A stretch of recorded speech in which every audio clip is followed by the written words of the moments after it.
നമസ്കാരം, ലൂസ് ടോക്കിലേക്ക് സ്വാഗതം. നമസ്കാരം. ഇന്നലെ മുഖ്യമന്ത്രിയെ കണ്ടതായിട്ട് വീഡിയോ കാണുന്നുണ്ട്. നിങ്ങൾ എനിക്ക് തോന്നുന്നു അതേ മുഖ്യമന്ത്രി അതിന് ശേഷം ആദ്യമായിട്ടായിരിക്കും നേരിട്ട് കാണുന്നത്. ആദ്യമായിട്ട് കാണുക മാത്രമല്ല, ആദ്യമായിട്ടാണ് സംസാരിക്കുന്നത്.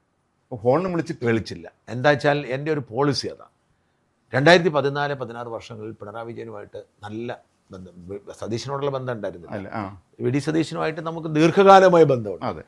മാത്രമല്ല, പ്രതിപക്ഷ നേതാവാകാനുള്ള ആ ഒരു ക്രൈസിസ് മുതൽ അദ്ദേഹത്തെ നമ്മൾ നന്നായി പിന്തുണച്ചു. തെരഞ്ഞെടുപ്പ് സമയത്ത് ഗംഭീരമായിട്ട് നമ്മൾ അദ്ദേഹമായിട്ട് കമ്മ്യൂണിക്കേറ്റ് ചെയ്തു. നിരന്തരം ആ തിരക്കിനിടയിൽ അദ്ദേഹം ഫോൺ വിളിക്കുക, അങ്ങനെ ബന്ധമുണ്ട്.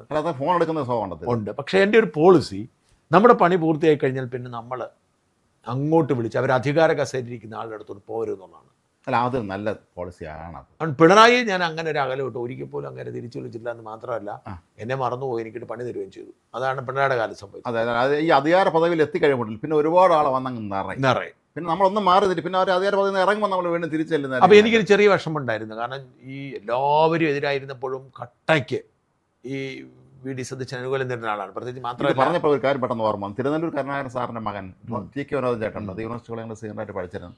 അദ്ദേഹം കുറച്ചാൾ മുമ്പ് ഒരു ഫേസ്ബുക്ക് കുറിപ്പിട്ടിരുന്നു. അതിൽ തോന്നിയത്, തിരുനെല്ലൂർ സാർ PSC മെമ്പറായി 6 വർഷമാണല്ലോ PSC മെമ്പറാക്കാൻ. ആ 6 വർഷം പുതുപ്പള്ളി രാഘവൻ എന്നുള്ള ഏറ്റവും പ്രമുഖനായ കമ്മ്യൂണിസ്റ്റ് വരെ ഏറ്റവും അടുത്ത കുടുംബ സുഹൃത്ത് ഫോൺ ചെയ്യുകയോ വീട്ടിൽ വരികയോ ചെയ്തിട്ടില്ല. അല്ല, അതാണ് PSC മെമ്പർ സ്ഥാനം കഴിഞ്ഞു, അദ്ദേഹം വീണ്ടും പഴയതുപോലെ ആയിരുന്നു. അത് ഭയങ്കര നല്ലൊരു കൃത്യമായ നിലപാടാണ്. അപ്പം ഞാൻ എന്താ ചെയ്തതെന്ന് വെച്ചാൽ, ഈ വി ഡി സതീശൻ നമ്മൾ അങ്ങനെ ഒരു ഇതല്ല.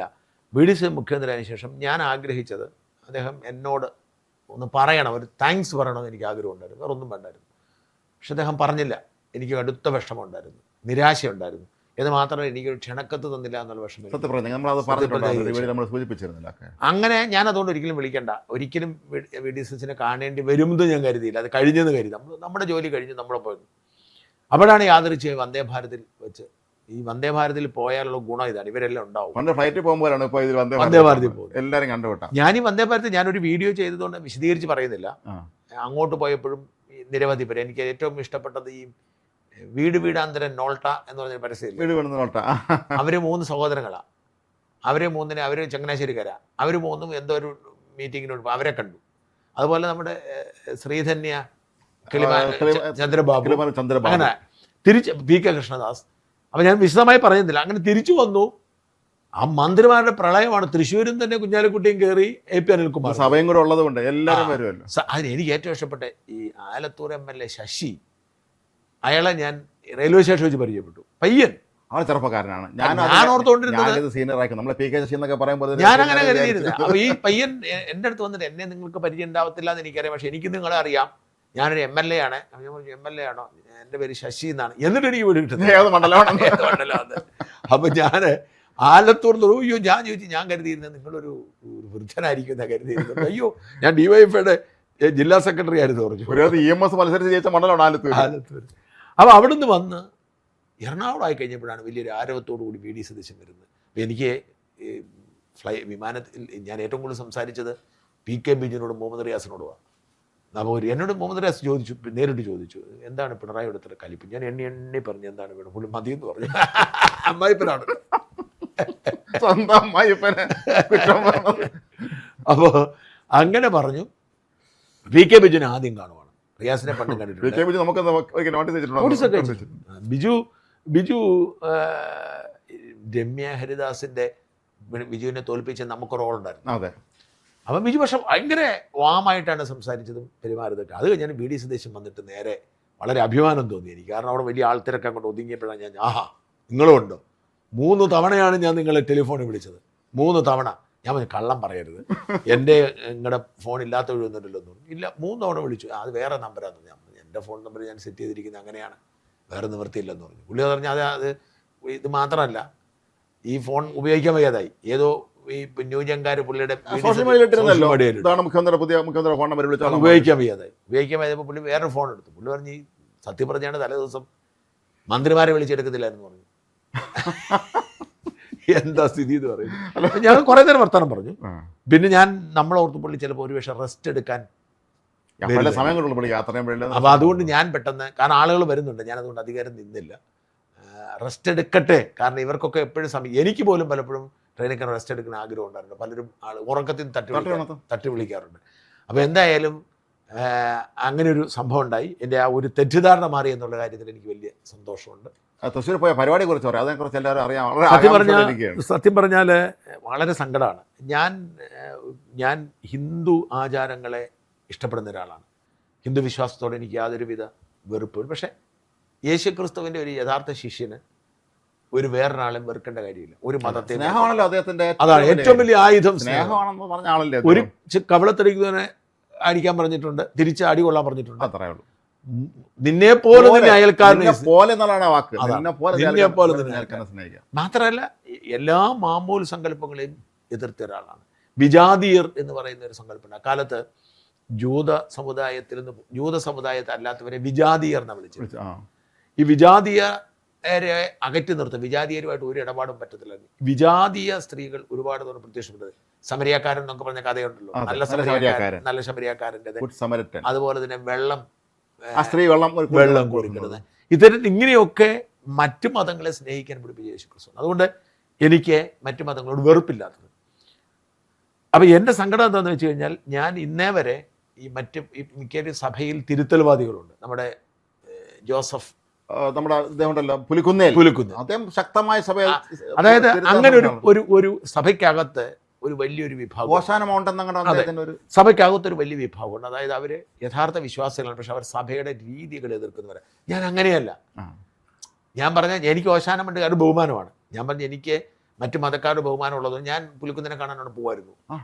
ഞാൻ അദ്ദേഹത്തിന് ഓശാന വായിക്കുമായിരുന്നു. കേരള കോൺഗ്രസിന് സ്ഥാപകർ ഒരാളായിരുന്നു അദ്ദേഹം. അപ്പം ഞാൻ അങ്ങനെ, എനിക്ക് വിമതരോട് ഇഷ്ടമാണെങ്കിൽ ഞാൻ വിമതനല്ല. ഞാൻ കൃത്യമായി പള്ളിയിൽ പോകുന്ന, പള്ളി പറയുന്ന കാര്യങ്ങൾ ചെയ്യുന്ന ഒരാളാണ്. എന്ന് വെച്ചാൽ കൃത്യം സൺഡേ സ്കൂളിൽ പിള്ളേരെ വിടും, പള്ളിയിൽ കൃത്യമായ പിരിവ്, അതായത് ഞായറാഴ്ചത്തെ പിരിവ് എന്ന് പറഞ്ഞാൽ എത്ര വേണം കൊടുത്താൽ മതി. ഞാനത് 10 രൂപ 50 രൂപ എത്ര കൊടുത്താൽ മതി. ഞാൻ 500 രൂപ കൊടുക്കുന്ന ആളാണ്. അതുപോലെ പള്ളിക്ക് മാസവരി പോലെ വാർഷിക പിരിവും ഒരുപാട് ആവശ്യങ്ങളുണ്ട്. പെരുന്നാളിനെ കെട്ടിട ഒക്കെ ചോദിക്കുന്നതോട് ഒരിക്കലും ചോദിക്കാൻ പോകത്തില്ല. എന്ന് മാത്രമല്ല, പള്ളി കമ്മിറ്റികളിൽ പോവുക, പൊതുയോഗത്തിൽ പോയിട്ട് ബഹളം വയ്ക്കുക, തിരുത്താൻ അവിടെ പള്ളി കമ്മിറ്റി തീരുമാനം എടുക്കട്ടെ, അച്ഛന് നേതൃത്വം കൊടുക്കട്ടെ. അതുപോലെ തന്നെ എൻ്റെ ഒരു അനുഭവം എന്താണെന്ന് വെച്ചാൽ, എൻ്റെ കല്യാണ സമയത്ത്, ഞാൻ വിവാഹം കഴിക്കുന്ന സമയത്ത് നല്ല ചെറുപ്പമാണോ, നമ്മൾ 28-29 വയസ്സുള്ള പ്രായമാണ്. നമുക്ക് അത്യാവശ്യം ഒരു ഉടക്കമൊക്കെ ഉള്ള സമയമാണ്. ഈ സമയത്ത് എൻ്റെ പള്ളി വികാരി ഞാൻ തമ്മിൽ ഉടക്കായിരുന്നു. ആ ഉടക്കാവാൻ കാരണം, ഈ പള്ളി വികാരി എനിക്ക് പരിചയമുള്ളൊരു പെണ്ണിനെ കയറി പിടിച്ചത് എനിക്കറിയാമായിരുന്നു. അതിൻ്റെ ഒരു കലിപ്പ് എനിക്കുണ്ടായിരുന്നു. അപ്പം എന്നെ എന്നോട് പറഞ്ഞിട്ടുണ്ട്. അപ്പോൾ അതിൻ്റെ കലിപ്പുണ്ടായിരുന്ന കാരണം ഞങ്ങൾ തമ്മിൽ നല്ല ഒട്ടക്കായിരുന്നു. പുള്ളി എൻ്റെ കല്യാണം ഉഴപ്പാനൊക്കെ നോക്കി. ഈ സമയത്ത് അച്ഛന്മാരെ കയറ്റാതിരിക്കുക, ആരും ബഹളം വെക്കുക, ചെരിപ്പിടരുത്, അത് ബഹളം വെക്കരുത്, ക്യാമറ കയറ്റരുത്. എന്നിട്ട് ഈ പള്ളിയിൽ എൻ്റെ കല്യാണം കെട്ടിക്കാൻ വേണ്ടിയിട്ട് ഒരുപാട് അച്ഛന്മാർ വന്നു. അപ്പം 3 പേർക്ക് മാത്രമേ ഈ കാപ്പ ഇടാൻ അനുവദിക്കുകയുള്ളൂ എന്ന് പറഞ്ഞു. ഉടക്കിട്ട്. അപ്പം പിന്നെ ഞാനിത് അറിഞ്ഞിരുന്നതുകൊണ്ട് ഞാൻ എല്ലാ അച്ഛന്മാരും ഒരു കാപ്പ കൊണ്ടുവരണമെന്ന് പറഞ്ഞു. പിന്നെ കുർബാന തുടങ്ങാൻ നേരത്തെ നേരം അച്ഛന്മാരെല്ലാം കാപ്പിട്ടാൻ കയറി. അങ്ങനെ ഒരു 10-12 അച്ഛന്മാർ കയറി. ഈ രൂപതക്കാരായ കുറേ അച്ഛന്മാർ മാറി നിന്നു. ഞാൻ എൻ്റെ കോളേജിൽ പഠിപ്പിച്ച, എൻ്റെ കോളേജിൻ്റെ പ്രിൻസിപ്പളായിരുന്ന അവരൊക്കെ ഈ പള്ളി വികാരിയോടുള്ളത് കാരണം മാറി നിന്നു. പിന്നെ ഡൊമിനിക് വെട്ടിക്കാട് എന്ന് പറഞ്ഞ ഞങ്ങളുടെ ഒരു പഴയ അച്ഛനുണ്ടായിരുന്നു. ആ അച്ഛനൊക്കെ പള്ളി കുർബാനയ്ക്ക് നിൽക്കും, അതേസമയം മുമ്പേ മാറും. എന്നാലും 10-12 അച്ഛന്മാരുണ്ടായിരുന്നു. പിന്നെ അതിലൊരാൾ ബിഷപ്പൊക്കെ ആയി. അപ്പം അന്ന് എന്നെ അത് കഴിഞ്ഞ് അച്ഛൻ മാറിപ്പോയി. ഞാനും ഈ വികാരിയച്ഛനും തമ്മിലുള്ള ഗുസ്തി തുടരുന്നതായി ഡൊമിനിക് വെട്ടിക്കാട്ട് എന്ന് പറഞ്ഞ ഞങ്ങൾക്ക് ഒരു അച്ഛനുണ്ടായിരുന്നു. അച്ഛന് മനസ്സിലാവുന്നുണ്ട്. അച്ഛൻ വേറെ പഴയടം പള്ളിയിലെ വികാരിയാണ്. എന്നെ വിളിപ്പിച്ചു, നീ അവിടെ വരാൻ പറഞ്ഞു. എടാ നീ എന്താണ് അവനുമായിട്ട് പ്രശ്നം ചോദിച്ചു. ഞാൻ പറഞ്ഞ അച്ഛാ ഇത് ഇങ്ങനെ, അതൊക്കെ അവൻ ശരി, അവൻ്റെ സ്വഭാവം നിന്നേക്കാൾ എനിക്ക് നന്നായിട്ടറിയാം, നിന്നേക്കാൾ നന്നായിട്ടറിയാം. പക്ഷെ അവന് തിരിപ്പട്ടം കിട്ടിയിട്ടുണ്ട്. അതുകൊണ്ട് നീ അവനോട് കളിച്ച്, നിനക്ക് വലിയ ദൈവാനുഗ്രഹമുണ്ട്, നീ ഒരുപാട് ഉയരങ്ങളിൽ എത്തേണ്ടതാണ്. നീ ആ തിരിപ്പട്ടം കിട്ടിയവനോട് നീ ഈ യുദ്ധം ചെയ്ത് നിൻ്റെ അനുഗ്രഹം കളയുന്നു. ഞാൻ നിർത്തിയതാണ്. അതിനുശേഷം ഞാൻ ജീവിതത്തിൽ തിരിപ്പട്ടം കിട്ടിയവരോട് നമ്മൾ, അല്ലെങ്കിൽ അവർ ക്രിമിനലാണെന്നുള്ള ഉത്തമ ബോധ്യം ഉണ്ടാണ്. ഇപ്പോൾ ഉദാഹരണത്തിന് പെണ്ണ് കേസിൽ, ഈ പീഡന കേസിൽ പിന്നെ അവരുടെ തിരിപ്പട്ടത്തിന് പ്രസക്തിയില്ല. ആ തിരിപ്പട്ടം ഇന്നല്ല നാളെ പോകും. അതുകൊണ്ട് തന്നെ ഒരു ബിഷപ്പിനെ തിരുത്താൻ ആഗ്രഹിക്കുന്നില്ല ഞാൻ. പക്ഷേ എന്താ സംഭവിക്കുന്നത് വെച്ചാൽ, ഈ ആൻഡ്രൂസ് താഴത്ത് എന്ന് പറയുന്ന തൃശ്ശൂർ ബിഷപ്പ് അതിഭയങ്കരനായ ഒരു അധികാര കേന്ദ്രമായി മാറി. അങ്ങേരുടെ ഹോസ്പിറ്റലിന്റെ അമലയല്ല, അതായത് ജൂബിലി രൂപതയുടെയാണ്. അമല CMA-കാരെയാണ്, പക്ഷേ ഈ അമലക്കാർക്കും പേടിയാണ് ഇദ്ദേഹത്തെ. ഞാൻ ഭയങ്കര പവർഫുൾ. നേരത്തെ ആലപ്പാട്ട് അച്ഛൻ അവിടെ ഉണ്ടായിരുന്നു, അദ്ദേഹം ഈയിടയ്ക്ക് അതെ. അപ്പോൾ ഈ രണ്ടിടത്തും മാത്രം കേരളത്തിൽ ഏറ്റവും കൂടുതൽ ബെഡുള്ള 800-ലധികം ബെഡുള്ള ഹോസ്പിറ്റൽ ഇത് രണ്ടുമാണ്. വേറെ ഒരിടത്തും 800-ലധികം ബെഡില്ല. 800 ബെഡുണ്ട് അവിടെ. 800+ കാറ്റഗറിപ്പെട്ടതാണ്. അപ്പോൾ ഇദ്ദേഹം ഞാൻ ആ മാനേജ്മെൻറ്റ് പല ആളുകളോടും അച്ഛന്മാരോടൊക്കെ സംസാരിക്കുന്നുണ്ട്, പക്ഷേ അവരെല്ലാം റെഡിയാണ്. പക്ഷേ പിതാവ് സമ്മതിക്കുന്നില്ല. ഈ യുഗം അങ്ങോട്ട് കയറി അടിച്ചിട്ട് അദ്ദേഹത്തിന് നേഴ്സുമാരെ പുച്ഛമാണ്. പണ്ട് ഈ നേഴ്സുമാരെ പുച്ഛിക്കുന്ന ഒരു സമൂഹം നമ്മുടെ നാട്ടിലുണ്ട്. അത് ഇച്ചിരി സമ്പന്നരായ പഴയ തറവാടികളുടെ ഇദ്ദേഹം ആ കൂട്ടത്തിലാണ്. നേഴ്സ് എന്ന് പറഞ്ഞു കഴിഞ്ഞാൽ നികഷ്ടജീവികളാണ്. ഈ നേഴ്സുമാരുടെ പുച്ഛം ഇദ്ദേഹത്തെ അങ്ങ് വല്ലാതെ ബാധിച്ചിരിക്കും. ഇവർ പൈസ കൊടുക്കേണ്ട ആവശ്യമൊന്നുമില്ല, അത് സേവനമായിട്ട് കരുതുന്നത്. അതിൻ്റെ അദ്ദേഹം ചെയ്യുന്നതെന്ന് വെച്ചാൽ ചർച്ച ചെയ്യാൻ പോലും തയ്യാറല്ല, പിടിവാശി. എന്നിട്ട് ഇദ്ദേഹത്തിൻ്റെ നേതൃത്വത്തിൽ തന്നെ സൈബർ ഗുണ്ടകളെ ഇറക്കി. എൻ്റെ അച്ഛനെ കുറിച്ച് വരെയൊക്കെയാണ് ഈ സൈബർ അടിക്കുന്നത്. എൻ്റെ ചേട്ടൻ എന്ത് സംഭവിച്ചു എന്നൊക്കെ എല്ലാവർക്കും അറിയാവുന്നതാണ്. ഓർക്കണം, അതായത് എല്ലാ എത്തിക്കൽ സ്റ്റാൻഡുകളും ഇല്ലാതാക്കി. അല്ല, എനിക്ക് ഒരു അനുഭവം ഉള്ളതാണല്ലോ, ഞാൻ പറയാം. അത് ഞാൻ ജീവൻഡി തുടക്കകാലത്ത് ഞങ്ങളാകാറില്ല, തുടങ്ങിയവർ ഞങ്ങളായിരുന്നു. അപ്പോൾ അന്ന് പിന്നെ തൂങ്കുഴി പിതാവായിരുന്നു അന്ന് ചെയർമാനായിരുന്നു. അദ്ദേഹം എന്തൊരു നമ്മൾ അദ്ദേഹത്തിനെ കണ്ടാൽ എന്തൊരു മുഖത്ത് ദൈവ ചൈതന്യമുള്ള മനുഷ്യനായിരുന്നു. എല്ലാ കാര്യത്തിനും അദ്ദേഹത്തിന് ഒരു സൗമ്യനായിരുന്നു. അദ്ദേഹം ഭംഗിയായി കാര്യങ്ങൾ കൊണ്ടുപോയിക്കൊണ്ടിരുന്നു. ജോയ് ആലുക്ക വന്ന് ഇതിൻ്റെ ഏറ്റെടുത്ത് അദ്ദേഹം MD ആവുന്നു. അങ്ങനെ പോയിക്കൊണ്ടിരിക്കുമ്പോഴാണ് തൂങ്കുഴി പിതാവ് ഒഴിയുന്നു, ഇദ്ദേഹം വരെയാണ് തൃശ്ശൂർ ബിഷപ്പിന്റെ ചുമതലയായിട്ട്. അപ്പോഴത്തേക്കും പിന്നെ അതിന്റെ അവസ്ഥ മാറുകയാണ്. ജനാധിപത്യ ഒരു കാര്യങ്ങൾ അദ്ദേഹത്തിന് വിശ്വാസമില്ല എന്നാണ് ഇപ്പോൾ തോന്നിയിട്ടുള്ളത്. അദ്ദേഹത്തിന്റെ സംസാര പ്രസംഗം അതേ രീതിയിൽ തന്നെയാണ്. തൂങ്കുഴി പിതാവ് വളരെ അദ്ദേഹം സംസാരിക്കുമ്പോൾ നമുക്ക് എന്തൊരു സന്തോഷം തോന്നുന്നറിയാം എല്ലാ കാര്യത്തിലും. പക്ഷേ മറ്റേ അദ്ദേഹം കർക്കശക്കാരനാണ്. ഇപ്പോൾ ഈ കാർക്കശ്യം ഒരു വൈദികൻ ഒരിക്കലും അല്ലെങ്കിൽ സന്യാസി ഒരിക്കലും ചേർന്നതല്ല. ഇത് പിടിവാശി, നേഴ്സുമാരുള്ള അപമാനം, എന്നിട്ട് വിശ്വാസികളെ ഇളക്കി വിടുക. പക്ഷേ യഥാർത്ഥ വിശ്വാസികളൊക്കെ നേഴ്സുമാർക്കൊപ്പമാണ്. ഇനി കുറെ പേരായിട്ടുള്ള ചേർന്ന് ഇവരാണ് ഈ അത് കാര്യം കാണാൻ വേണ്ടി നവവൈദികരെയൊക്കെ എടുത്ത് സൈബർ ഗുണ്ടായിസത്തിലേക്ക് വിട്ട് ഇവരുടെ ആലോചിക്കുക. എന്നിട്ട് എനിക്ക് ഒരു കത്തോലിക്ക സഭയുടെ ഒരു പ്രധാനപ്പെട്ട മെത്രാൻ ഇങ്ങനെ വിശ്വാസികളെ വെറുപ്പിക്കുന്നതിനുള്ള വേദന എനിക്കുള്ളത്. ഞാൻ എൻ്റെ പ്രസംഗത്തിൽ ഉടനീളം പറഞ്ഞതാണ്, ഇന്ന് അപ്ലോഡ് ചെയ്തിട്ടുണ്ട്. എൻ്റെ പ്രസംഗത്തിൽ ഉടനീളം ഞാൻ പറയാൻ ശ്രമിച്ചത് അതാണ്. അതായത് ഇവർ ഇങ്ങനെയല്ല ചെയ്യേണ്ടത്.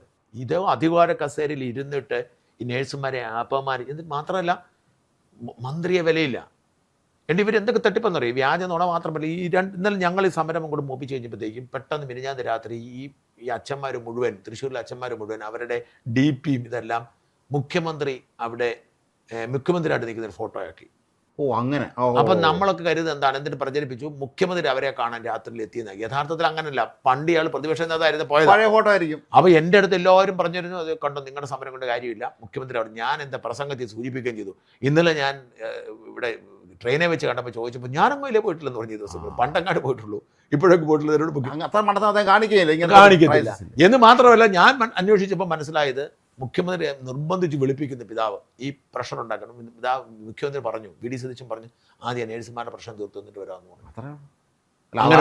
അതാണ് വേണ്ടത്. മനുഷ്യരില്ലേ ഒരു മാത്രമല്ല, പലരും പറയും നമ്മളെ ബന്ധുക്കൾ വേണ്ട പോലെ നേഴ്സുമാർ പലരും പറയും ഡോക്ടറെക്കാളും കഠിനമായ ജോലിയാണ് ഇവർ ചെയ്യുന്നത്. ശരിക്കും പറഞ്ഞാൽ അപ്പം എനിക്ക് സങ്കടമാണ്. എന്തായാലും ഈ നേഴ്സുമാരുടെ ശാപം പിതാവിനുണ്ടാവും. ഞാനൊരു കാര്യം കൃത്യമായിട്ട് പറയും. ഈ പിതാവ് ഡിസംബർ ആകുമ്പോൾ റിട്ടയർ ചെയ്യും.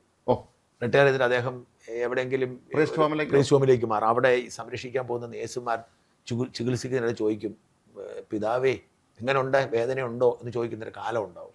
കാരണം എന്ന് വെച്ചാൽ അത്രയ്ക്കും വലിയ ശാപം. ഞാൻ ഈ നേഴ്സുമാരുടെ പേഴ്സണൽ സംസാരിച്ച് എൻ്റെ കണ്ണ് നിറഞ്ഞു. ഞാൻ അതിൻ്റെ കഥയൊക്കെ വരും ദിവസങ്ങളിൽ പറയുന്നതായിരിക്കും. എന്തായാലും പിതാവ് എന്ന് പറയുന്ന ആൾ വിശ്വാസികളെ മുൻപിൽ നിർത്തി യുദ്ധം ചെയ്യുകയാണ്. ആ യുദ്ധത്തിന് വലിയ തിരിച്ചടിയുണ്ട്. നമ്മൾ അതല്ലാത്ത വിഷയം കൊണ്ട് നമുക്ക് നമ്മുടെ നിയമസഭയിൽ എന്ത് സംഭവിക്കും? നിയമസഭയിൽ അതൊരു തുടർച്ചയെന്ന് നമുക്ക് പറയാം. കാരണം പ്രതിപക്ഷം ഓരോ കാര്യങ്ങൾ ഉന്നയിക്കുന്നു, അടിച്ച് നിരപ്പാക്കുന്നു ഓരോ മന്ത്രിമാരും MLA-മാരും മുഖ്യമന്ത്രിയൊക്കെ ചേർന്ന്. മുഹമ്മദ് റിയാസ് എന്ന് ഉന്നയിച്ചത് കേരളത്തിലെ ആരോഗ്യമേഖലയുടെ പ്രശ്നങ്ങളാണ്. ആരോഗ്യമേഖലയിൽ അങ്ങനെ ഒരാളുടെ കാലിൽ പുഴു വരിച്ചു, അങ്ങനെ സംഭവിച്ചു, ഇങ്ങനെ സംഭവിച്ചു, കുറേ കാര്യങ്ങളൊക്കെ പറഞ്ഞു. ആരോഗ്യവകുപ്പിന് നാഥനില്ലാത്ത അവസ്ഥ എല്ലാം അദ്ദേഹം പറഞ്ഞു. ഇതെല്ലാം കഴിഞ്ഞും നമ്മുടെ K. മുരളീധരൻ ആരോഗ്യമന്ത്രി അങ്ങോട്ട് എണീറ്റ് അദ്ദേഹം കൃത്യമായിട്ട് അങ്ങോട്ട് മറുപടി പറയാൻ തുടങ്ങി. ഒരു രക്ഷയില്ല. അദ്ദേഹം പറഞ്ഞു, ഈ സർക്കാർ മാറിയത് അറിയാൻ പാടില്ലാത്ത കുറേ ഉദ്യോഗസ്ഥന്മാർ ഇപ്പോഴും നിങ്ങൾ ഈ വകുപ്പിലുണ്ടെന്ന് പറഞ്ഞു. അവരെന്താണ് ചെയ്യേണ്ടത് ഞങ്ങൾക്ക് നന്നായിട്ട് അറിയാം. പിന്നെ ഇദ്ദേഹം പറഞ്ഞു, ചികിത്സയിട്ടില്ലെന്ന് പറഞ്ഞു, ഇതൊക്കെ നിങ്ങളുടെ സർക്കാരിനകത്താണ് ഇത് സംഭവിച്ചത്. അതൊരു മരുന്ന് കിട്ടിയില്ല എന്ന് പറഞ്ഞു. ഞങ്ങൾ ബഹ്റിനിൽ നിന്നാണ് വരുത്തിച്ചത്. ബഹ്റിനിൽ നിന്ന് വരച്ച മനുഷ്യന് മരുന്ന് കൊടുത്തത് ആ മനുഷ്യൻ്റെ നില ഗുരുതരം അല്ലാന്ന് ഞാൻ അവകാശപ്പെടുന്നില്ല, അദ്ദേഹം വെന്റിലേറ്ററിലാണ്. പക്ഷേ ചികിത്സ കൊടുക്കാൻ ഞങ്ങൾക്ക് സാധിച്ചു എന്ന് പറഞ്ഞു. അങ്ങനെ ചോദിച്ചതിനെല്ലാം 1, 2, 3, 4 ഉത്തരം പറഞ്ഞ് അടിച്ച് നിരപ്പായി. അല്ല, ഈ മന്ത്രിസഭയിൽ ഏറ്റവും അധികം തിളങ്ങാൻ പോകുന്ന ആള്, തിളങ്ങിക്കൊണ്ടിരിക്കുന്ന ആൾ മുരളീധരൻ. ഒന്ന്, ഞാനിപ്പോൾ ഈ മാനേജ്മെന്റ് ഇദ്ദേഹത്തെ ഒരുപാട് പ്രശ്നം ശ്രമിച്ചു. ആരോഗ്യമന്ത്രി അദ്ദേഹം പറഞ്ഞു, നിങ്ങൾ പറഞ്ഞിരിക്കുന്നത് നിങ്ങൾ ആദ്യം ചെയ്യുക, ഇല്ല ഞാൻ ചെയ്യണേ ചെയ്യുമെന്ന് പറഞ്ഞു. ഞാൻ ഇന്നലെ അദ്ദേഹത്തെ വിളിച്ചു. അദ്ദേഹം പറഞ്ഞു അവർ ഭയങ്കര എല്ലാവരും ഈ അധികാര കേന്ദ്രങ്ങളൊക്കെ ഒരു കാര്യം എന്നോട് സൂചിപ്പിച്ചു, ഞാൻ ഏതെങ്കിലും മന്ത്രി പറഞ്ഞെന്ന് പറഞ്ഞാൽ പിതാവിൻ്റെ ബലം പിടുത്തം, ബിഷപ്പിൻ്റെ ബലം പിടുത്തമാണ്, ബാക്കി പ്രശ്നമൊന്നുമില്ലെന്ന് പറഞ്ഞു. അപ്പം ഈ മുരളീധരൻ എന്താ ചെയ്യുന്നത് വെച്ചാൽ അദ്ദേഹത്തിന് കൃത്യമായ മിഷനുണ്ട്.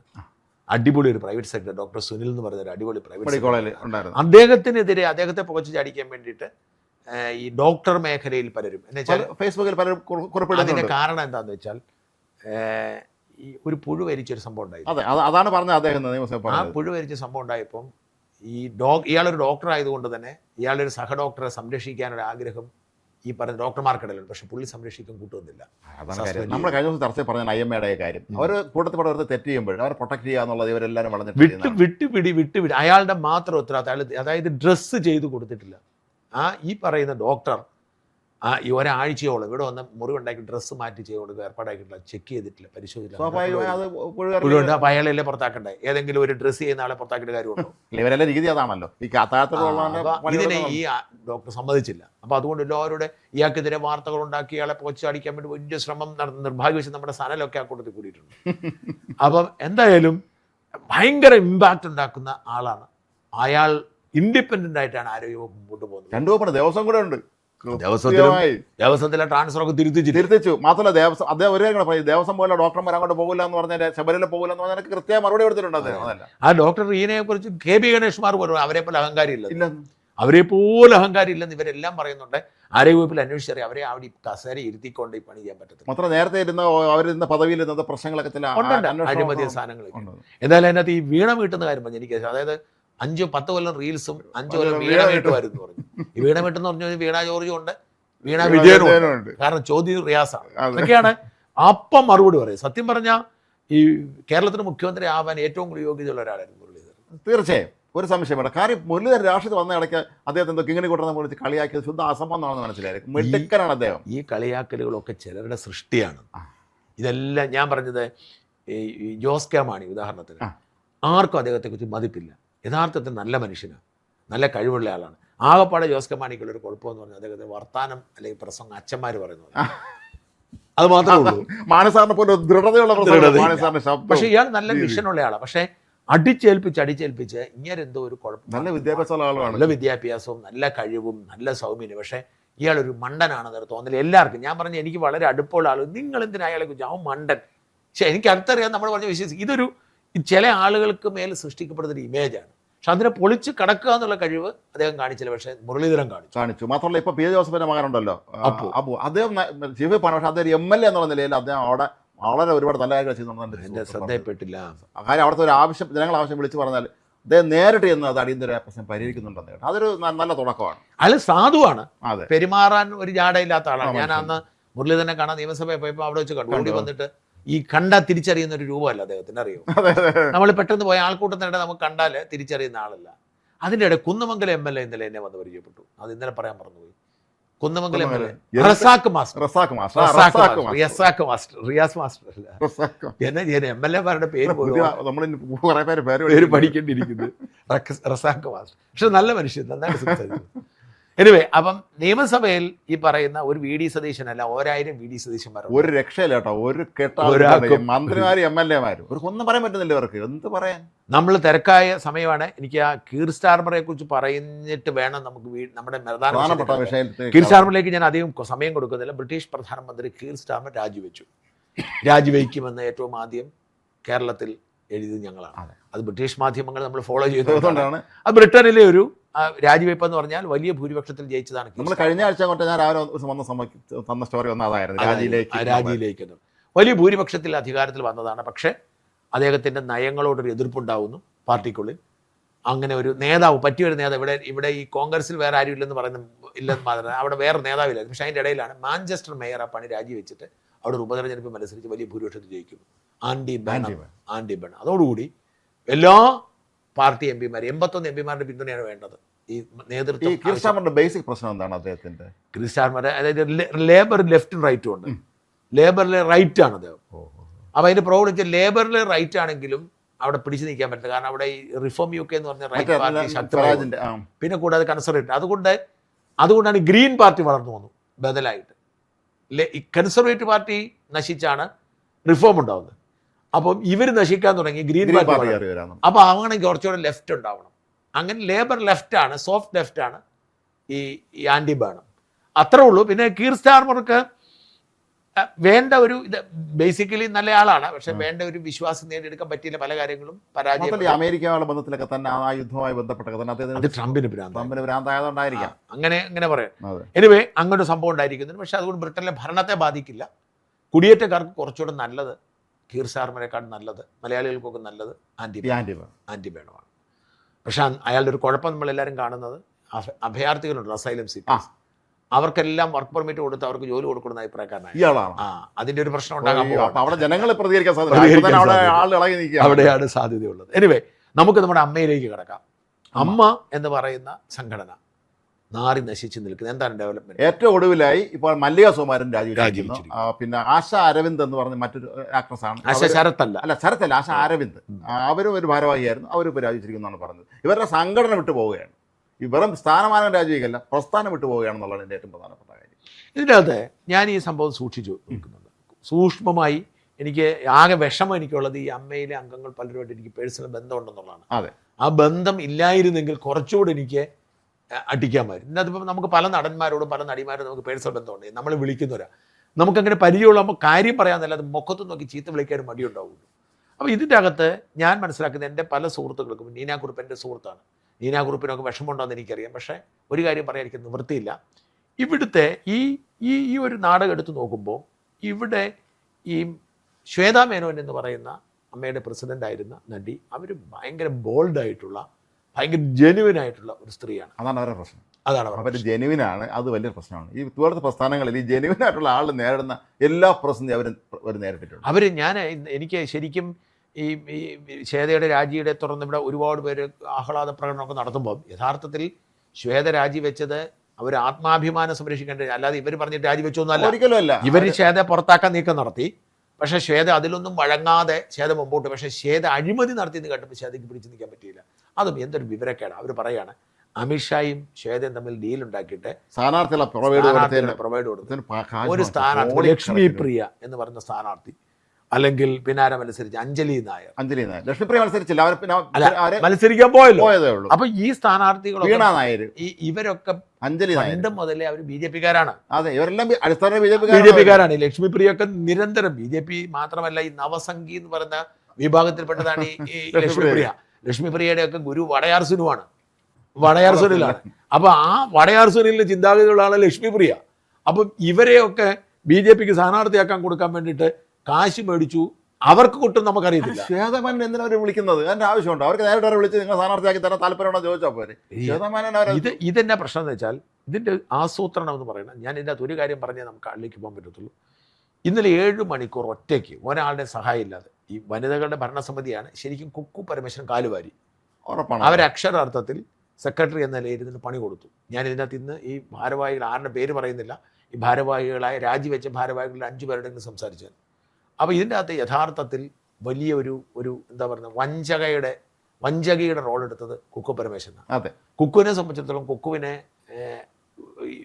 കുക്കു ഒരു വലിയ നടിയോ അല്ലെങ്കിൽ ഒരു വലിയ സംവിധായകമോ ഒന്നും അല്ല. എനിക്ക് ഇവിടെ ചോദിക്കാനുള്ള ഒരു സംശയം, ഇപ്പോൾ കുക്കു പരമേശ്വരൻ പിന്നെ ഉണ്ണി ശിവപാൽ തുടങ്ങിയവർ ഇതിന്റെ ഭാരവാഹി കടന്ന് ഇവരൊക്കെ സിനിമയിൽ വേണ്ടിയിട്ട് എത്ര വർഷമായിട്ട്? കുക്കു കുറച്ചെങ്കിലും ഉണ്ട്. ഈ ഉണ്ണി ശിവപാൽ എൻ്റെ സുഹൃത്താണ്. അതെ, പക്ഷേ ഉണ്ണി ശിവപാൽ രണ്ടാംകാരാണ്.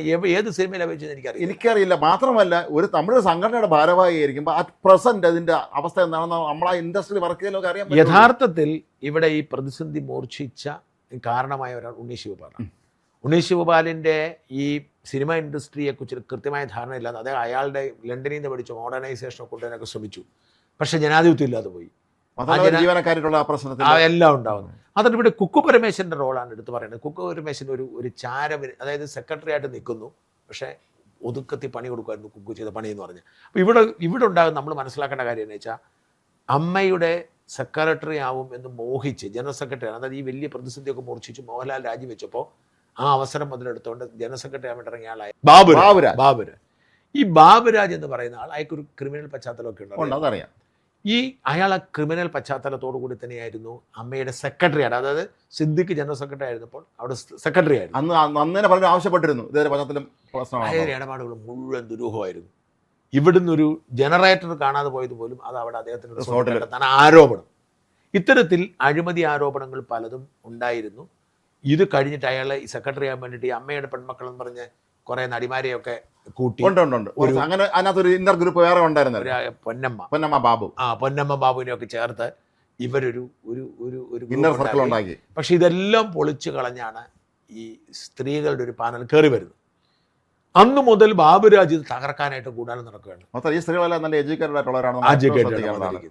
ഈ ബാബുരാജൻ എനിക്ക് ഏറ്റവും വലിയ സങ്കടം ഞാൻ പറയാം. എനിക്ക് ഏറ്റവും ബഹുമാനമുള്ള നടന്മാരോടാണ് സിദ്ദിഖ്. ഈ ബാബുരാജിന് പൂർണ്ണ പിന്തുണ കൊടുത്ത് ഇത് ഈ ടോർപ്പിഡോ വെച്ചാൽ ഏറ്റവും കൂടുതൽ ആസൂത്രണം നടത്തിയ ഒരാൾ സിദ്ദിഖാണ്. എനിക്കതിൽ സങ്കടമുണ്ട്. ഞാൻ ഈ സാധാരണഗതിക്ക് ഞാൻ വാർത്ത അറിയാൻ ഞാൻ വിളിക്കാനോ പോയില്ല. കാരണം എന്താണെന്ന് വെച്ചാൽ എനിക്ക് വിഷമമാണ്. ഞാൻ ഇതിൻ്റെ അകത്തൊരു സിദ്ദിഖ് ഒരു കരിങ്കാലൻ്റെ റോള് നടത്തി. അപ്പം എന്നിട്ട് ഇതെല്ലാം കൂടി ഇവരെ ടാർഗറ്റ് ചെയ്ത് രാജിവെപ്പിക്കാൻ നടക്കുന്നില്ല എന്ന് വന്നപ്പോഴാണ് അടുത്ത പരിപാടി എടുത്തു. അവിടെ പോയി അഴിമതി ആരോപണമൊക്കെ ഉന്നയിച്ച് കുളമാക്കി എന്നിട്ട് അവർ രാജിവെച്ചിട്ട് ഇവർ ആഹ്ലാദം. അല്ല, ഇന്റഗ്രിറ്റി ഉള്ള ആളിനെ ഇരുത്തിക്കൊണ്ട് പരസ്യമായിട്ട് അവരെ ഒരു അഴിമതി ആരോപണം ഉന്നയിച്ച് ആരും ഭയങ്കരമായി പോയി. അപ്പം ഞാൻ പറഞ്ഞു ഇങ്ങനെ ഈ ഒരു സിറ്റുവേഷൻ കൊണ്ട് വഷളാക്കി എല്ലാവരും രാജിവെച്ച് പോയി. അഡ്ഹോക് കമ്മിറ്റി രമേശ് പിഷാറിൻ്റെ ആയതുകൊണ്ട് കുഴപ്പമില്ല. ഇതിനകത്ത് കെ വി ഗണേഷ് കുമാർ ഇന്നലെ ഒരു നല്ല റോൾ എടുത്തു കേട്ടോ. ഗണേഷ് ആണെങ്കിലും ശരിക്കും മോഹൻലാൽ നമ്മൾ ഉദ്ദേശിച്ച അദ്ദേഹത്തിന്റെ അല്ല, അത് വെച്ചാൽ എനിക്കറിയാം ഇവരുടെ ഒരു സിസ്റ്റം എങ്ങനെ നടത്തുന്നത്. ഗണേഷ് കുമാർ എന്ത് ചെയ്തെന്ന് വെച്ചാൽ ഗണേഷ് കുമാർ ഇവരെ പറയാൻ സമ്മതിക്കുന്നില്ല. ഒന്ന് ഇവർക്ക് ആരുടെ പിന്തുണയില്ല. അതായത് ഈ കുക്കു പരമേശ്വരൻ പോലും ഇവരെ പിന്തുണ. യഥാർത്ഥത്തിൽ ഞാൻ മനസ്സിലാക്കുന്നത് ഈ കണക്ക് മോശമായിട്ട് അവിടെ അവതരിപ്പിച്ചത് കുക്കു ഗൂഢാലോചന നടത്തിയെന്നാണ്. ഇത് ക്ഷേത്ര തലവെക്കാനാ കണക്ക് വളരെ കൊളായിട്ടാണ്. മാത്രമല്ല മറ്റേ ദല്ലാളം തോമാറിന്റെ സ്പോൺസർഷിപ്പ് ഏറ്റെടുത്തതിന്റെ അപ്പൊ അതായത് വളരെ കൃത്യമായ ഒരു ആസൂത്രണത്തിന്റെ ഭാഗമായിട്ട് കുക്കു എന്തോ തട്ടിക്കൂട്ടിക്കൊണ്ട് കൊടുത്തു. ഈ തട്ടിക്കൂട്ടി കൊടുത്തതിന് ഉത്തരം പറയാൻ കുക്കുവിന് അറിയത്തില്ല, ശ്വേത പറയേണ്ടി വന്നു. ശ്വേത ഒരു കാര്യം ഞാൻ ഇവിടെ എടുത്തു പറയട്ടെ പ്രിയപ്പെട്ട പ്രേക്ഷകർ. 7 മണിക്കൂർ നമ്മൾ പുരുഷന്മാരെയൊക്കെ നമ്മൾ കണ്ടിട്ടുണ്ട്. പക്ഷെ ഒരു സ്ത്രീ ഒറ്റയ്ക്ക് ഈ പറയുന്ന മുഴുവൻ താരങ്ങളുടെ മുമ്പിൽ നിന്നുകൊണ്ട് അക്ഷരാർത്ഥത്തിൽ യുദ്ധം നടത്തി മുന്നേറി. അത് ഒരു കാര്യം ആലോചിക്കണം. മോഹൻലാൽ പ്രസിഡന്റ് ആയിരിക്കുമ്പോൾ മമ്മൂട്ടി പ്രസിഡന്റ് ആയിരിക്കും ഇവരാരും ഉത്തരം പറയാറുണ്ടോ? ഇല്ലല്ലോ. ഇവരാരും ചോദ്യം ചോദിക്കാറുണ്ടോ? ഇവരാരും ചോദ്യം ചോദിക്കാറുണ്ടോ? ഇനി അഥവാ വല്ല ചോദ്യം ചോദിച്ചാൽ ആരാ പറയുന്നത്? ഇന്ന് സിദ്ദിഖ് അല്ലെങ്കിൽ ഇടവേള ബാബു ഇന്നസെന്റൊക്കെ പറയും. ഇത് ഈ സെക്രട്ടറി എന്ന കുക്കോട് കുത്തിയിരുന്നു. ഇവർ ഒറ്റയ്ക്ക് ഫൈറ്റ് ചെയ്തു. ഇവര് അതിനകത്ത് ഈ കലാഭവൻ ഷാജോൺ ഗണേഷ് പറഞ്ഞു അവർ പറയട്ടെ എന്ന് പറഞ്ഞു. അങ്ങനെയാണല്ലോ ജനാധിപത്യ മര്യാദ, അതാണല്ലോ. മോഹൻലാൽ ഇടപെടാൻ പറഞ്ഞു. സിദ്ദിഖാണ് അതിൻ്റെ അകത്ത് കയറി ഇടപെട്ടത്. ഇപ്പം മോഹൻലാൽ ഒരു അഭിപ്രായം പറഞ്ഞാലും അതിനോട് അഭിപ്രായ വ്യത്യാസമുള്ളവർ വേറെ കാണും. അതുകൊണ്ട് എങ്ങനെ ശരിയാവുന്ന സിദ്ദിഖ് പറയുന്നു. മോഹൻലാലിനെ സംബന്ധിച്ച് അദ്ദേഹം അപ്പം തന്നെ അദ്ദേഹം പറഞ്ഞു ഞാൻ അതിൻ്റെ അകത്ത് ഇടപെടുന്നില്ല, എന്താണ് സംഭവിക്കുന്നത്. അദ്ദേഹം തലയൂരി.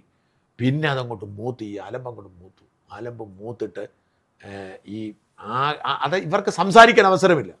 ഇവർക്കെടുത്ത് ബഹളം വെച്ച് ഇവരെ ഹരാസ് ചെയ്ത് അതിനെയൊക്കെ ഒറ്റയ്ക്ക് ബോൾഡായിട്ട് ഞാൻ പറഞ്ഞൊരു മലയാള സിനിമയിലെ ഇങ്ങനൊരു നടി ഒറ്റയ്ക്ക് ഈ പുരുഷന്മാരോട് മുഴുവൻ പടം വെട്ടി അവസാനം അവർ സാഖി കെട്ടിട്ടാണ് ഇറങ്ങിയത്. പക്ഷേ ഞാനൊരു കാര്യം പറയാം, അവരുടെ സ്വഭാവം അനുസരിച്ച് അവരവസാനിപ്പിക്കത്തില്ല.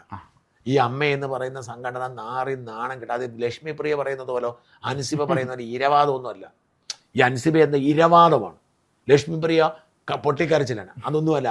ഇവർ ഫൈറ്റിനിറങ്ങിയാൽ ആ ഫൈറ്റിനെ താങ്ങാനുള്ള ശേഷി ഈ സിനിമയിലെ ഒരു പുരുഷനുണ്ടാവില്ല. കാരണം മറ്റവരെല്ലാം കൺവെൻഷൻ രീതിയിൽ പ്രതികരിച്ചുകൊണ്ടിരിക്കുന്നവരാണ്. അതേ സംബന്ധിച്ച് അവർ വളരെ ബോൾഡായ, ഇന്നത്തെ കാലത്ത് സ്ത്രീകൾ വളരെ ബോൾഡായ, വിദ്യാഭ്യാസം വേറുള്ള സ്ത്രീകൾ നല്ല പേര്. മാത്രമല്ല അവർ നോർത്തിലൊക്കെ ഹിന്ദിയിലൊക്കെ ഭയങ്കര എക്സ്പോഷനുള്ള സ്ത്രീയാണ്. ഇതൊന്നും കണ്ട് പെട്ടെന്ന് പേടിച്ചോണ ആളല്ല ശ്വേത. അവർ കൃത്യമായ എന്നോട് ഒരാൾ പറഞ്ഞത്, ശ്വേതാമേനോൻ പറഞ്ഞത്രേ, നമുക്ക് ഉറപ്പില്ല, ശ്വേതാമേനോൻ പറഞ്ഞത്രേ, ഞാൻ ഈ രാഷ്ട്രീയം എൻ്റെ മനസ്സിൽ പോലും ചിന്തിച്ചിട്ടില്ല. പക്ഷെ ഇനിയിപ്പോൾ ഞാനൊന്ന് BJP ചേർന്ന് MLA യോ മന്ത്രിയോ ഒക്കെ ആയിരുന്നു ആലോചിക്കുമെന്ന് പറഞ്ഞു. സ്വാഭാവികം വാശിയാണ് പറഞ്ഞത്. അതൊരു വളരെ മോശമല്ല. അങ്ങനെ ഒരാളെ ഇരുത്തിക്കൊണ്ട്. മാത്രമല്ല നമുക്ക് എപ്പോഴും തോന്നിയിട്ടുള്ള കാര്യമുണ്ടോ, ഇത് എപ്പോഴും ഒരു മെയിൽ ഓറിയന്റഡ്, മെയിൽ ഡോമിനേഷൻ ഉള്ള ഒരു സ്ഥലമായിട്ട് സിനിമ കണക്കാക്കിയിട്ടുണ്ട്. എല്ലാ സ്ത്രീകളെ ചരക്കായിട്ടാണ് കാണുന്നത്. പണ്ട് മലയാള സിനിമയിൽ ചെന്നൈ കേന്ദ്രമാക്കി, അന്ന് മദ്രാസിൽ മലയാള സിനിമയുടെ സമയത്ത് ഫിലിം ചേംബർ എന്നൊരു സംഘടന, അങ്ങനെ എന്തോ സംഘടന ഉണ്ടായിരുന്നു. അപ്പോൾ നമുക്ക് ഓർമ്മയുണ്ടായിരിക്കും KPS ഞങ്ങളുടെ ഒരു ഇൻ്റർവ്യൂ പറഞ്ഞിരുന്നു. അവരുടെ അടുത്ത് വരുമ്പോൾ നടൻ മോശമായി പെരുമാറിയപ്പം ഈ ഭാരവാഹികളുടെ അടുത്ത് നിന്ന് പരാതി പറഞ്ഞപ്പം പറഞ്ഞ KPS വരട്ടിയെന്നവർ. അല്ല, അതാണ് ഇവിടെ നടക്കുന്നത്. ഈ സ്ത്രീ ഇതിനകത്ത് ഈ ഷൂട്ടിംഗ് സൈറ്റിൽ പോലും അശ്ലീല സംഭാഷണങ്ങൾ ഇതെല്ലാം ഉണ്ടായിരുന്നു.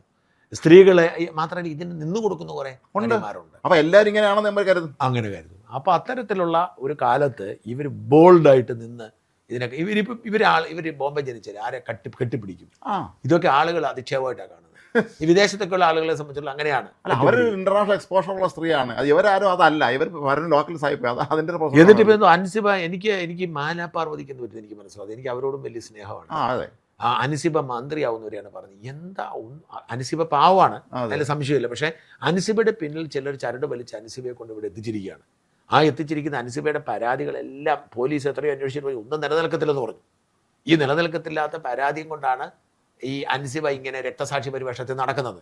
അങ്ങോട്ടും ഇങ്ങോട്ടും മാറി. എന്നാലും ഒരു കാര്യം പറയാം രാജ്മോഹൻ, ഈ അമ്മയെന്ന് പറഞ്ഞ സംഘടന നാറി നശിച്ച് നാറാണക്കല്ല് പിടിച്ചു. പക്ഷെ അപ്പോഴവിടെ ദുരിതമനുഭവിക്കുന്ന വലിയൊരു ജനങ്ങളുണ്ട്. ഇതിൽ അംഗങ്ങളായ പാവപ്പെട്ട കുറേ ആളുകളുണ്ട്. കുറേ ആളുകൾ ഈ പെൻഷൻ വാങ്ങുന്നു. ഈ സംഘടന നശിച്ചു പോയാൽ അവരുടെ കാര്യം കഷ്ടത്തില്ല. ഈ കാലടി ഓമന ചേച്ചിയൊക്കെ ഉണ്ടല്ലോ, ഓമന ചേച്ചിയോടൊക്കെ സംസാരിക്കുമ്പോൾ അവർക്കൊക്കെ വലിയ വിഷമമാണ്. കാരണം അവരുടെയൊക്കെ ആ സിനിമാ അഭിനയത്തിന്റെ കാലം കഴിഞ്ഞു.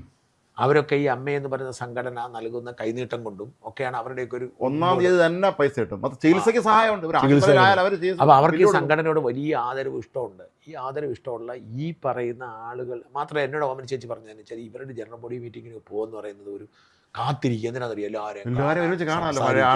ഇനിയിപ്പോൾ അവിടെ നടക്കുന്ന അടിയും ബഹളവും കലാപവും ആരോപണങ്ങളും ശത്രുതയും പകവീട്ടിലും പോലീസ് കേസും മാധ്യമ വാർത്തയും ഇതിൻ്റെയൊക്കെ പിന്നിൽ ഈ കളി ഇവരെയൊക്കെ കളിപ്പിച്ചിട്ട് ഇതിൻ്റെ പേരിൽ ആഘോഷമാക്കുന്ന കുറേ ആളുകളുണ്ട്. ചില യൂട്യൂബർമാരുണ്ട്. ചില യൂട്യൂബർമാർ അവരെ സംബന്ധിച്ചിടത്തോളം അവർക്ക് അവരുടെ റേറ്റിംഗ്, അവർക്ക് അവരുടെ വരുമാനം, ഇതിൻ്റെ അകത്ത് ഇവർ പെട്ടുപോയി. അൻസിബയോടുള്ള എൻ്റെ പരാതി എന്ന് വെച്ചാൽ അൻസിബ നല്ല പെൺകുട്ടിയാണ്.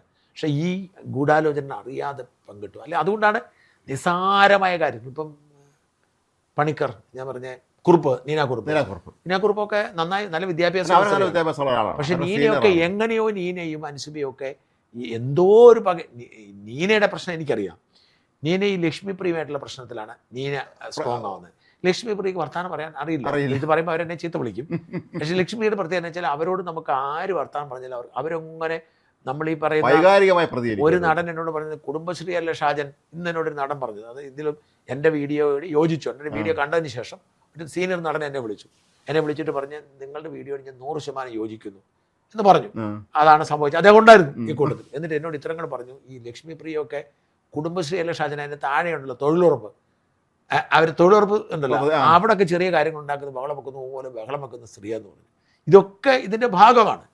ഈ പറയുന്ന ഈ ഇവരെല്ലാം കൂടി സ്ത്രീ ശാക്തീകരണം എന്ന് പറഞ്ഞ് ഇവരെല്ലാം കൂടി അലമ്പുണ്ടാക്കി ബഹളം വെച്ച് അമ്മയെന്ന് പറയുന്ന സംഘടന അന്തസ്സ് പൂർണ്ണമായി നശിപ്പിച്ച് നാറാണക്കല്ല് പിടിപ്പിച്ച് ഇട്ടിരിക്കുകയാണ്. അല്ല, ഇനിയിപ്പോൾ താൽക്കാലിക ഭരണസമിതിക്ക് ചുമതലയേൽക്കുന്നു, നൽകിയിരിക്കുന്നു. ഇനി അവർ ഒരു 4 മാസം ഇലക്ഷൻ നടത്തേണ്ടത്. അപ്പോൾ ഒന്നുകൂടെ ആവർത്തിക്കുമ്പോൾ നമ്മൾ എൻ്റെ ആശങ്ക എന്താണെന്ന് വെച്ചാൽ ഈ താൽക്കാലിക സമിതി കൊണ്ടുവരുമ്പോഴത്തേക്ക് ഇവർ ഇതിൻ്റെ അകത്ത് ഈ തൽപര കക്ഷികളുടെ ബാബുരാജാണ് ഈ അമ്മയിലെ ഏറ്റവും വലിയ വില്ലൻ. ബാബുരാജനാണ് ഇത് ഭരിക്കണം. അതിൻ്റെ അഴിമതിയുണ്ട്. അതിൻ്റെ അകത്ത് ഇന്നലെ മീറ്റിങ്ങിനിടെ എന്നോട് നടൻ വിളിച്ചു പറഞ്ഞു, ഈ മീറ്റിങ്ങിൻ്റെ ഇടയിൽ ആ ബഹളം ശബ്ദിക്കാൻ വയ്യാത്ത സമയത്തും ശ്വേത വിളിച്ചു വരുന്നു, ബാബുരാജ് നിങ്ങൾ കാട്ടിക്കുട്ടി അഴിമതിയുടെ മുഴുവൻ കണക്ക് ഞങ്ങൾ എടുത്തു വെച്ചിട്ടുണ്ടെന്ന് പറയുന്നുണ്ട്. ഇതാണ് ഇവരെ പേടിപ്പിച്ചത്. അവരുടെ ഭരണസമിതി കാലത്ത് ഇത് മുഴുവൻ അന്വേഷിച്ച് കണ്ടെത്തിയിട്ടുണ്ട്. ഈ അന്വേഷണം വെളിവരരുത്. അപ്പോൾ ഇനി വരാൻ പോകുന്ന ഈ അഡ്ഹോക് കമ്മിറ്റി ഒരു പുതിയ കൊണ്ടുവരുമ്പോൾ ഈ പറയുന്ന ബാബുരാജും കൂട്ടരും എല്ലാം കൂടി തിരിച്ച് ഈ പറയുന്ന ഈ ആകെ വഷളാക്കി അൻസിബ അല്ലെങ്കിൽ ലക്ഷ്മി പ്രധാന ഈ അലമ്പുണ്ടാക്കാൻ നേതൃത്വം കൊടുത്തില്ല, വീണ്ടും ഈ സിനിമയിൽ വേറൊരു വലിയ പ്രശ്നമുള്ളത് ഇപ്പോഴും ഒരു തൊട്ട് മുമ്പുള്ള തലമുറയിൽ ആളുകൾ മാത്രമേ ഇതിൽ സജീവമായുള്ളൂ. ഈ ന്യൂജൻ സിനിമാക്കാരും ഇങ്ങോട്ട് തിരിഞ്ഞു നോക്കി. ന്യൂജൻ എന്നല്ല, അതിന് മുമ്പത്തെ ആരുമില്ല. കുഞ്ചാക്കോ ബോബനെ ന്യൂജൻ എന്ന് പറയാൻ പറ്റത്തില്ലല്ലോ. അല്ല, കുഞ്ചാക്കോ ബോബൻ വരാറില്ല, പൃഥ്വിരാജ് വരാറില്ല, ഫഹദ് ഫാസിലില്ല. അപ്പൊ ഇവരാരും തന്നെ ഇല്ല. അപ്പൊ മനസ്സിലാക്കേണ്ട കാര്യം എന്ന് വെച്ചാൽ ഈ മമ്മൂട്ടി മോഹൻലാലൂടെ വരായിരുന്നില്ല, പിന്നെ ഈ പറയുന്ന ഈ അലുകുലത്ത് ടീംസിന്റെ ഒരു ഏറിയായി മാറും.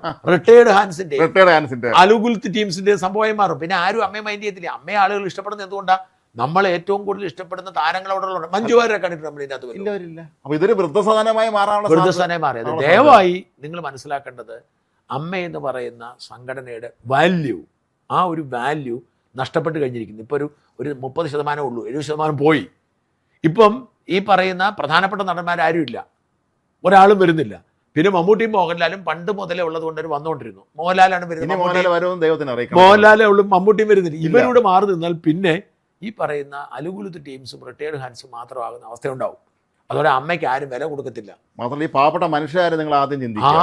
ആകെപ്പാട് ശ്രദ്ധിക്കേണ്ടത് ഈ താരപ്രഭയുള്ള നടീനടന്മാരുടെ മെച്ചത്തിലാണ് അമ്മ എന്ന സംഘടന നിലനിൽക്കുന്നതും ഈ പണം കിട്ടുന്നതും ഈ പാവപ്പെട്ട മനുഷ്യർക്ക്, ഈ റിട്ടയർ ചെയ്ത മനുഷ്യർക്ക് പണം കിട്ടുന്നതും. അതില്ലാതാക്കാൻ വേണ്ടി, കൈനീട്ടം ഇല്ലാതാക്കാൻ വേണ്ടി നിങ്ങൾ ഈ വൃത്തികെട്ട രാഷ്ട്രീയം അവസാനിപ്പിക്കണം. കുടുംബത്തിൽ പ്രശ്നമുണ്ടാവും, ആ പ്രശ്നങ്ങൾ പരസ്പരം പറഞ്ഞു തീർക്കണം. അത് പകയാക്കരുത്, വിദ്വേഷമാക്കരുത്, മാധ്യമങ്ങളുടെ മുമ്പിലേക്ക് വരരുത്. മാധ്യമങ്ങൾക്കൊക്കെ സന്തോഷമാണ് സിനിമാ താരങ്ങളെ കുറിച്ച് വാർത്ത കിട്ടിയാൽ. പോലീസ് സ്റ്റേഷൻ ഇതൊക്കെ കാണിച്ചത് വൃത്തികേടാണ്. ഇനിയെങ്കിലും ഇത്തരം കാര്യങ്ങൾ ധാരണ ഉണ്ടാവാതെ പുതിയൊരു കമ്മിറ്റിയെ കൊണ്ടുവരാൻ ശ്രമിച്ചാൽ, അല്ലെങ്കിൽ ബാബുരാജിനെ പോലുള്ള കളങ്കിതരെ കൊണ്ടുവരാൻ ശ്രമിച്ചാൽ അമ്മ എന്ന പ്രസ്ഥാനം പിരിച്ചുവിട്ട് പൂട്ടിക്കെട്ടി ഇറങ്ങിപ്പോയി. ഇതോട് മലയാള സിനിമയും ജനം വെറുക്കും. മനുഷ്യന് തെലുങ്കും തമിഴും ഒക്കെ ഇത് കാണും നിർബന്ധമൊന്നുമില്ല. ഇപ്പൊ നമ്മൾ സിനിമ കാണുമ്പോൾ തന്നെ നമുക്ക് മലയാള പരിഭാഷ കിട്ടുന്ന കാലമാണ്. അതുകൊണ്ട് ഈ അമ്മ ഈ കുളിപ്പിച്ച് കൊച്ചിനെ ഇല്ലാതാക്കരുത് എന്ന അഭ്യർത്ഥന മാത്രമാണുള്ളത്. നന്ദി, നമസ്കാരം.